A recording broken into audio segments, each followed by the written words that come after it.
თუ მავნე ჩვევები აქვს და ალკოჰოლს ეტანება, თამბაქოს ეწევა და ასე შემდეგ, მან რა თქმა უნდა დაანებოს თავი, იმიტომ რომ ნებისმიერი ეს მავნე ჩვევება შეიძლება იმოქმედოს ორსულობის მიმდინარეობაზე და მათ შორის ნაყოფის განვითარებაზე.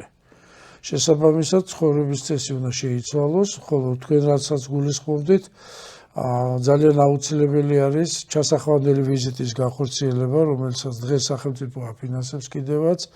ეს აუცილებელია, იმიტომ რომ პაციენტმა იცოდეს მისი ჯანმრთელობის შესახებ, მოემზადოს ორსულობისთვის, დაგეგმოს ორსულობა და იმის და მიხედვით განისაზღვროს შეიძლება თუ არა მისთვის შვილის ყოლა, იმიტომ რომ ხშირად გაგიგონიათ, რომ პაციენტები მე ვიყო თავარია ბავშვი იყოს კარგად და ჩემს აღარ ჩივივარ. თუ დედა ჯანმრთელი არ არის და კარგად არ არის, ის ბავშვს ვერ მოავლენს.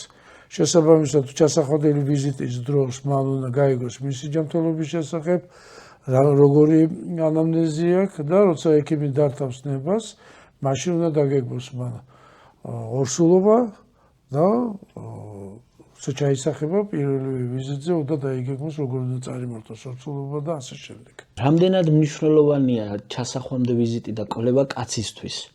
იმიტომ რომ ბევრი კაცი გამიგია რომ საერთოდ ამ კვლევას არ მიმართავს. საერთოდ ეს ამ შემთხვევაში ბავშვის ახალ ნაყოფის ჩასახვისათვის, როგორც მოგეხსენებათ, აუცილებელი არის დედა მივიდეს აუცილებლად.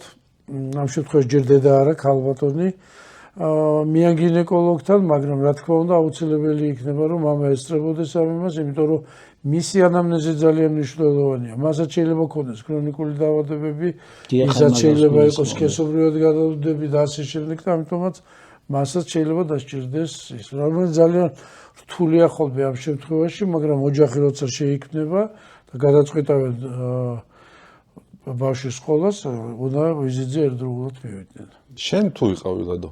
მე პირველ შვილზე არ ვიყავი, მეორეზე კი, აი სრული კვლევა ჩავიტარეთ მეც და ჩემ შემთხვევაში პირიქით იყო პირველ შვილზე ორივე საფუძვლიანი კვლევები ჩავიტარეთ და მეორეზე სამწუხაროდ არა, იმიტომ რომ ასე ვთქვათ, ცოტა დაუგეგმავად გამოვიდა ის ამბავი. მაგრამ მნიშვნელოვანია. აქ შეიძლება ჩავერთო ამ იმაში, დაუგეგმავით შეიძლება იყოს, აქ უფრო სხვა პასუხისგებლობა იგრძენით თქვენ და მეორეზე იმიტომ იმას გქენთ. თქვენთან რომ პირველი ორსულობა კარგად ჩამდორდა და ჯანმრთელი შვილი მოევლინა და ისა უკვე ისეთი ის აღარ ქონდა და ამიტომაც გადაწყვიტეთ.